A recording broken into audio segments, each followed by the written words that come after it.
साथियों, बुद्धिमान व्यक्ति ये 7 रहस्य किसी को नहीं बताते। आज जो मैं बताने वाली हूँ वह भगवान गौतम बुद्ध की कहानी। बुद्धिमान व्यक्ति यह 7 बात किसी को नहीं बताते। ये बातें आपके जीवन में बहुत जरूरी है। हम हर कोई बात सबको बता देते हैं और इससे क्या नुकसान होता है ये हम कभी सोचते ही नहीं। लेकिन जीवन बड़ा कठिन है साथियों। इस दुनिया में अच्छे से जीना है तो हर कोई बात किसी को नहीं बताना चाहिए, क्योंकि सबके जीवन में भला और बुरा सोचने वाला इंसान है। बुद्धिमान व्यक्ति यह जो 7 रहस्य किसी को नहीं बताते हैं। पहला, अपनी मजबूरी। दूसरा, अपनी अतीत की गलतियां और अपनी भविष्य की रणनीतियां। तीसरा, घर की बातें। चौथा, अपनी आमदनी। पांचवा, अपनी कमजोरी और अपनी ताकत। छठा, अपने मित्र और अपने शत्रु। और आखिरी 7वां, दान करना।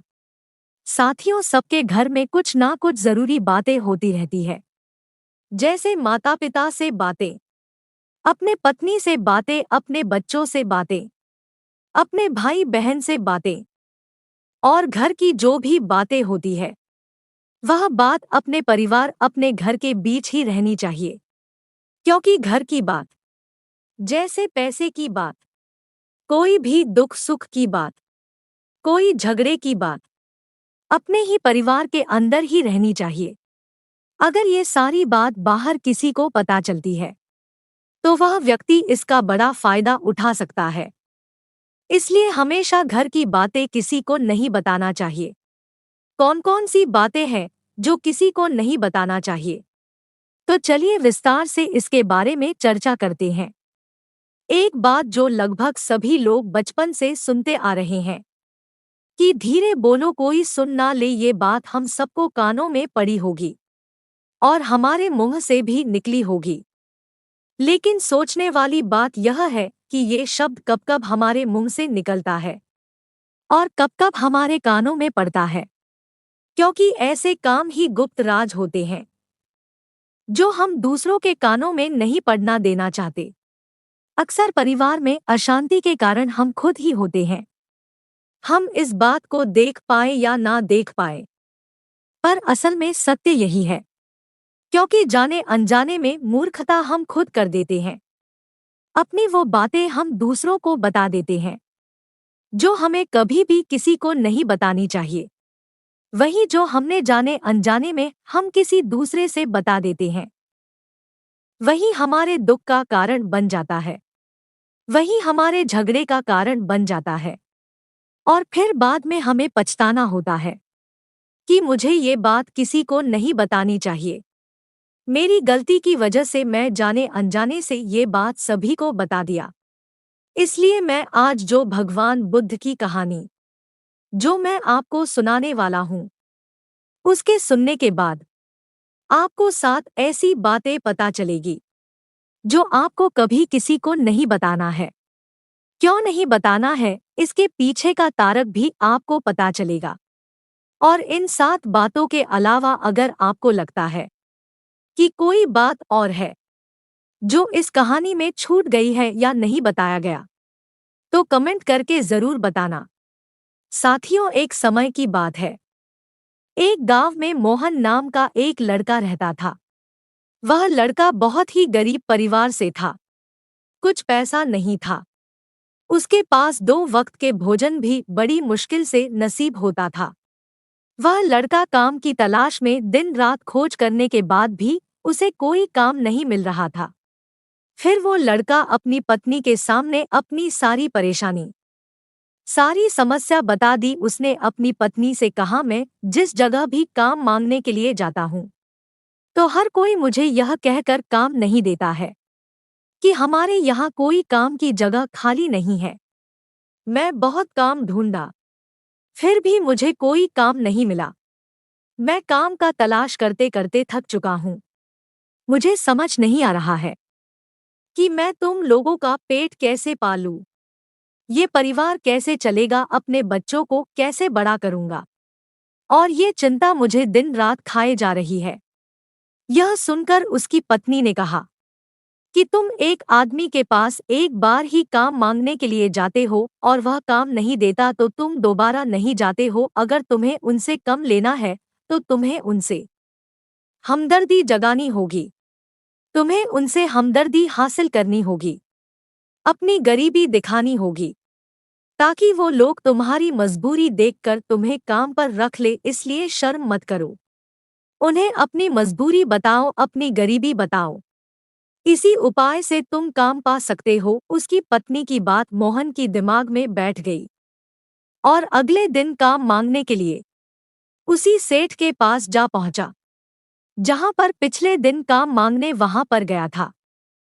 लेकिन इस बार उसने हाथ जोड़कर उस सेठ से प्रार्थना की, उनसे विनती की, मैं बहुत गरीब हूं और मेरा परिवार भूखा है, मेरे छोटे छोटे बच्चे हैं, मुझे काम की जरूरत है। आप जो भी पैसा देंगे मैं उसी में संतुष्ट हो जाऊंगा, पर कृपा करके आपने यहाँ काम पर रख लीजिए। और उसकी हालत देखकर उस सेठ ने अपने यहाँ कम पर रख लिया। वह रोज वहां कम पर जाने लगा।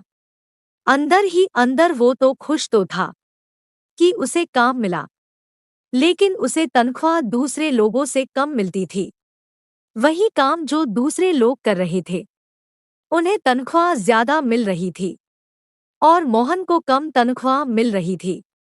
जब इसके बारे में सेठ से कहा तो सेठ ने कहा कि देखो, तुम्हें काम की जरूरत थी और मैंने तुम्हें काम दिया। मेरा धन्यवाद करने के बजाय तुम मुझे शिकायत कर रहे हो, कैसी इंसानियत है। यह सुनकर मोहन वहीं पर चुप हो गया। बात कहीं ना कहीं सत्य थी। सेठ ने उसे मजबूरी के हिसाब से ही उसे काम दिया था और इसलिए वह अपने अनुसार ही उसे तनख्वाह दे रहा था। लेकिन मोहन धीरे धीरे ये बात अपने दोस्तों और रिश्तेदारों को भी बताना शुरू कर दिया कि उसका सेठ कैसा आदमी है और उसे कितना तनख्वाह देता है। समय बीतता गया और मोहन पूरी लगन के साथ अपना काम करता रहा। लेकिन अब परिस्थितियां बदलने लगी थी। सेठ अब मोहन से दूसरे लोगों से ज्यादा काम लेता था और उनसे कम तनख्वाह उसे देता था। ये बात मन ही मन मोहन के मन में खटकती थी। वह दूसरों से ज्यादा काम कर रहा था और उनसे कम तनख्वाह पा रहा था। इससे उसको अपने आत्मसम्मान पर बहुत चोट पहुंची। अब धीरे धीरे उसका मन उस काम से हटने लगा। उसका मन काम में लगता ही नहीं था।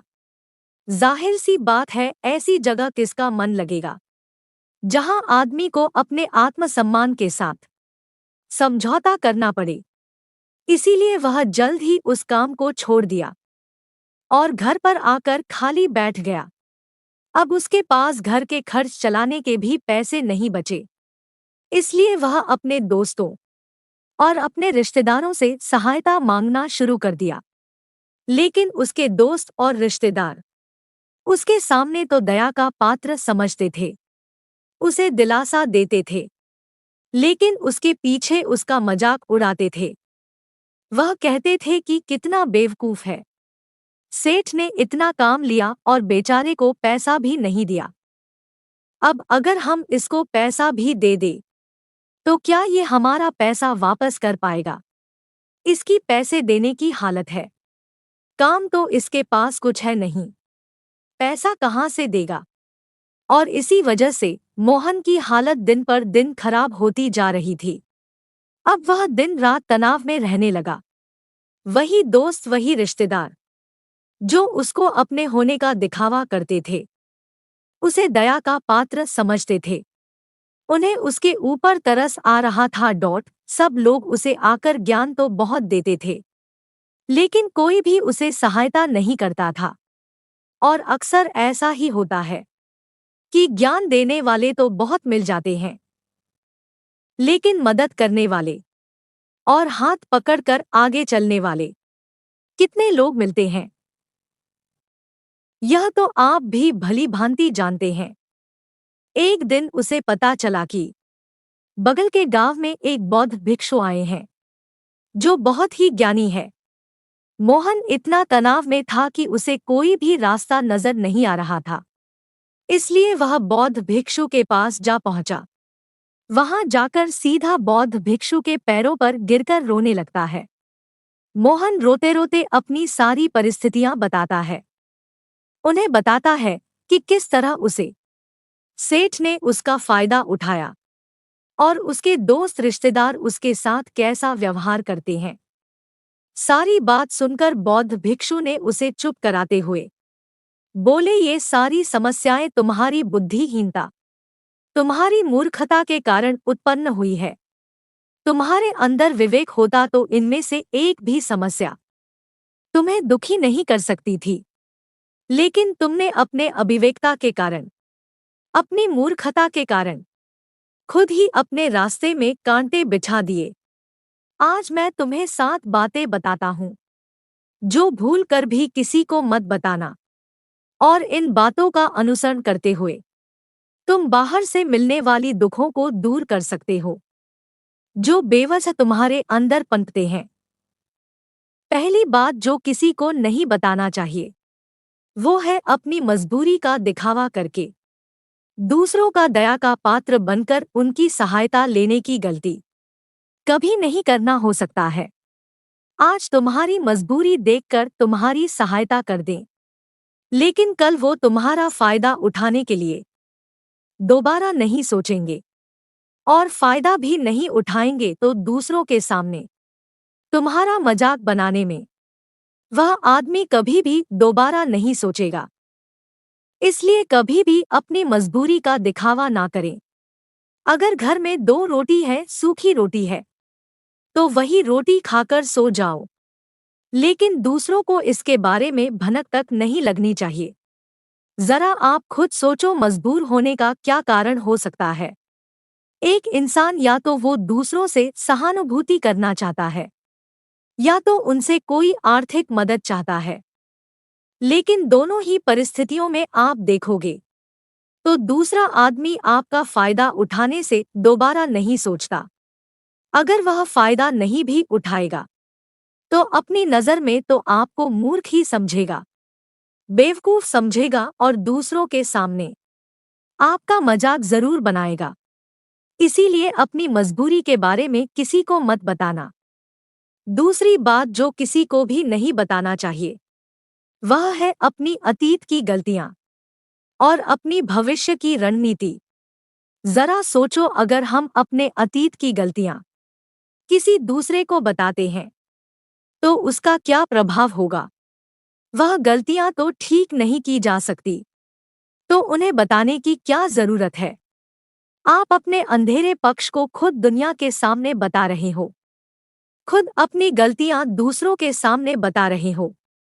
इससे उस आदमी के नज़र में चरित्र गठित हो जाएगा और भविष्य में आपको उसी नज़र से देखेगा। इसलिए किसी भी आदमी के नज़र में अपने चरित्र गठित मत होने दो, और ज़रा सोचो, व्यर्थ में ही अपनी भविष्य की रणनीति दूसरों के सामने बता रहे हो। जो लोग आपके काम का हिस्सा ही नहीं है, उनके सामने अपनी भविष्य रणनीति के बारे में ढिढोरा पीटने का क्या फायदा। वो लोग आपकी सहायता तो नहीं करेंगे, लेकिन आपकी भविष्य के रणनीति में बाधा जरूर बनेंगे। आप खुद अपने विवेक का इस्तेमाल करिए और सोचिए कि आपके साथ ऐसा हुआ कि आपने अपनी भविष्य की रणनीति किसी को बताए हो और वह रणनीति कभी कामयाब नहीं हुई हो। जरूर हुआ होगा। गौर से सोचिए, याद जरूर आएगा। तीसरी बात जो किसी को नहीं बतानी चाहिए वह है घर की बातें। जो भी घर के अंदर आपस में बातचीत होती है, हमारे माँ बाप के साथ, हमारे पत्नी के साथ, हमारे बच्चों के साथ, हमारे भाई बहन के साथ, यह बातें परिवार तक ही सीमित रहनी चाहिए। अगर ये बातें दुनिया के सामने ढिंढोरा पीटते हो तो दूसरों को आपके घर में घुसने का एक मौका मिल जाता है, और वह इसका फायदा उठाने के लिए कभी भी दोबारा नहीं सोचेगा। वह आपके परिवार के सदस्य को डोट आपसे दूर ले जाने की कोशिश करेगा। अक्सर ऐसा होता है, हम समाज में देखते हैं कि अपने घर के झगड़े को कम करने के लिए अपने पड़ोसी को और दूसरे रिश्तेदारों को बता देते हैं। लेकिन इससे आपको सहायता कभी नहीं मिली होगी, बल्कि आपके घर की लड़ाई झगड़ा और बढ़ गया होगा। चौथी बात जो कि कभी नहीं बताना चाहिए वह है अपनी आमदनी ना बताने के पीछे क्या जरूरी हो सकता है। जरा सोचिए कि आप अपनी आमदनी अपने दोस्तों को बता देते हैं, तो जब आपके दोस्तों को जरूरत पड़ेगी तो वो सिर्फ आपको ही याद करेंगे, क्योंकि उनको पता है कि आपकी आमदनी ज्यादा अच्छी है, तो आप ही उनकी मदद कर सकते हैं। और इसलिए ज्यादातर लोग आपसे सहायता मांगेंगे, और जब आप उनकी सहायता नहीं करेंगे तो वह सोचेंगे कि इस आदमी के पास पैसा है, मेरी सहायता कर सकता है, लेकिन मेरी सहायता नहीं कर रहा है। इसीलिए अपनी आमदनी दोस्तों के बीच झगड़ा का एक कारण बन सकता है। और कम आमदनी होगी तो लोग आपकी मजाक उड़ाएंगे, और ज्यादा आमदनी होगी तो लोग आपसे सहायता मांगेंगे। इसलिए अपनी आमदनी बतानी नहीं चाहिए। पांचवी बात, अपनी कमजोरी और अपनी ताकत। अक्सर इंसान को पता नहीं होता कि उसकी कमजोरी और उसकी ताकत क्या है, लेकिन आपको अपनी कमजोरी और अपनी ताकत पता है। तो पहली बात तो आप बहुत बुद्धिमान आदमी हैं। और दूसरी बात, ये बात किसी से साझा नहीं करनी है, क्योंकि आपकी कमजोरी दूसरे को पता चल गई तो वह आपकी कमजोरी का फायदा उठाएगा, और आपकी ताकत के बारे में पता चल गई तो वही ताकत आपकी कमजोरी बन जाएगी, क्योंकि वो ताकत दूसरे आदमी को पता है, और वो ताकत में कमजोरी भी ढूंढ ही लेगा। छठी बात जो किसी को भी नहीं बताना चाहिए, अपने मित्र और शत्रु। अगर आप अपने मित्रों के बारे में दूसरे लोगों को बताएंगे तो वह आपके मित्र के साथ घनिष्ठता बनाकर आपको धोखा दिला सकता है, आपके गहरे मित्र को आपसे दूर रखने का प्रयास कर सकता है। अक्सर आम आदमी ऐसा नहीं करते, लेकिन आपके दुश्मन ऐसा करते हैं। और दूसरी तरफ आपके शत्रु का भी किसी को पता नहीं होना चाहिए, क्योंकि आज जो आपका मित्र है, अगर वह कल आपका दुश्मन हो गया तो वह आपके दुश्मन के साथ मिलकर आपको हरा सकता है, आपको धोखा दे सकता है। इसलिए अपने सबसे अच्छे दोस्त को भी अपने दुश्मन के बारे में मत बताइए। सातवीं और आखिरी, दान करना। आप जो दान करते हैं तो दान के बारे में भी किसी को नहीं बताना चाहिए, नहीं तो दान करना व्यर्थ हो जाएगा। जब आप अपने दान का ढिंढोरा पीटते हो तब आप ये जताना चाहते हो कि मैं कितना बड़ा दानी पुरुष हूँ, और ये आपके अंदर एक अहंकार उत्पन्न करेगा। इसलिए दान गुप्त रूप से ही किया जाना अच्छा होता है, और उतना ही फलदायक होता है। जब आप दायां हाथ से दान कर रहे हो तो बाएं हाथ को भी पता नहीं चलना चाहिए कि दायां हाथ दान कर रहा है। ये जो 7 बातें जो बौद्ध भिक्षु ने मोहन को बताई, इनमें संस्कार के सभी सिद्धांत छुपे हैं। इन बातों का अनुसरण करते हुए आप अपने घर में सुख शांति बना सकते हैं, और घर के झगड़े हमेशा के लिए दूर कर सकते हैं। आप जब इन बातों को अपने विवेक से सोचेंगे तो आपको ये बातें सच मालूम पड़ेगी कि हर कोई बात हर कोई को नहीं बताना चाहिए। तो साथियों, मैं उम्मीद करता हूँ कि इस वीडियो से आपको बहुत कुछ सीखने को मिला होगा। अपनी राय कमेंट बॉक्स में दें। फिर मिलते हैं अगले वीडियो में। जय हिंद।